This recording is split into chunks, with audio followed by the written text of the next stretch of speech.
नमस्कार मित्रांनो, मी अनिल घनवट, स्वतंत्र भारत पक्षाचा राष्ट्रीय अध्यक्ष.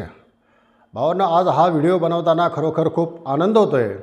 कांदा उत्पादक शेतकऱ्यांसाठी एक मोठी आनंदाची बातमी आहे. काल 13 तारखेला केंद्र शासनाने कांद्यावर लादलेलं किमान निर्यात शुल्क MEP हे आता हटवली आहे. $550 प्रति टन जी MEP लावलेली होती ती आता रद्द करण्यात आलेली आहे. त्याचबरोबर जे कांद्यावरील निर्यात शुल्क होतं 40%, ते निर्यात शुल्क कटवून आता 20% केलेले आहे. त्याच्यामुळे आंतरराष्ट्रीय बाजारपेठेमध्ये भारतातला कांदा आता जास्त प्रमाणात जाण्याची शक्यता आहे.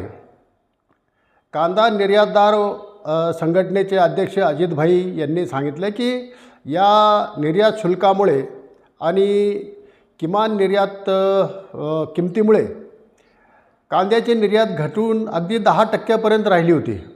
परंतु आता हा निर्णय झाल्यामुळे कांद्याची निर्यात मोठ्या प्रमाणात वाढण्याची शक्यता आहे आणि कांद्याचे दर जे 40 रुपयाच्या दरम्यान होते हे आता 50 रुपयाच्या दरम्यान गेलेले आहेत. आजच 48 रुपयांनी कांदा विकल्याची बातमी आलेली आहे. तर ही एक खूप आनंदाची गोष्ट आहे आणि याच्यासाठी आपण जे काम केलं मागच्या खासदारकीच्या निवडणुकीमध्ये याचा आपल्याला फायदा झालेला आहे हे तुम्हाला जाणीव होईल. आता विधानसभेच्या निवडणुका पुढे आहेत. कांदा उत्पादक शेतकऱ्यांची पुन्हा नाराजी नको म्हणून सरकारने कांद्याची निर्यातीला परवानगी दिलेली आहे आणि याच्यातून कांदा उत्पादक शेतकऱ्यांना 2 पैसे मिळाले तर ते आपल्या विरोधात मतदान करणार नाहीत. आणि याचीच अपेक्षा होती. मी माझ्या प्रत्येक व्हिडिओमध्ये प्रत्येक माझ्या लेखामध्ये हे म्हटलेलं आहे की शेतकऱ्यांनी आपल्या मताची दहशत निर्माण करायला पाहिजे. शेतकऱ्यांची एक वोट बँक तयार व्हायला पाहिजे. जो पक्ष, जे आघाडी, जी युती शेतकऱ्यांच्या बाजूने काम करेल, शेतकरी त्यांच्या बाजूला राहतील. जे शेतकरी विरोधी निर्णय घेतील त्यांना पाडण्याचं काम आपण करणार आहोत. आता आपल्याला एक गोष्ट लक्षात ठेवायची आहे.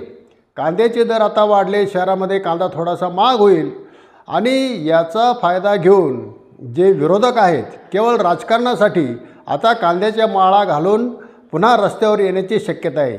यांच्यावरती लक्ष ठेवा. जो पक्ष, जो उमेदवार कांद्याचे भाव पाडण्यासाठी रस्त्यावरती येतो त्याला इथून पुढे मतदान करायचं नाही. येणाऱ्या विधानसभाच्या निवडणुकीमध्ये तो जर उमेदवार असेल तर त्याला कांदा उत्पादक शेतकऱ्यांनी मतदान करू नये. कुठल्याच शेतकऱ्यांनी त्यांना मतदान करू नये, कारण शेतकरी तितका एक आहे. कुठल्याही पिकाचा शेतकरी असला तरी हा या सरकारच्या लुटीच्या धोरणामुळे आज कर्जात आहे, आत्महत्या करतो आहे, लुबाडला जात आहे, गरीब आहे, दरिद्री आहे. या गरिबीतून बाहेर पडायचं असेल तर फार सोपं औषध आहे. शेतकरी विरोधी सरकारे पाडा, शेतकरी विरोधी उमेदवार पाडा आणि याच्यासाठी तुमची आमची मतदानाची एकजुटीची ताकद आपल्याला नेहमी इथून पुढच्या राजकारणामध्ये दाखवणं गरजेचं आहे. तुमच्या हिताचा पक्ष निवडून द्यायला शिका अशी विनंती करतो आणि माझे 2 शब्द संपवतो. पुन्हा एकदा सर्व कांदा उत्पादक शेतकऱ्यांचं अभिनंदन. कांद्याला आता चांगला दर मिळण्याची शक्यता निर्माण झालेली आहे. जर कोणी याच्यामध्ये खोडा घालायचा प्रयत्न केला तर त्याला पाडा एवढीच विनंती करतो आणि थांबतो. धन्यवाद.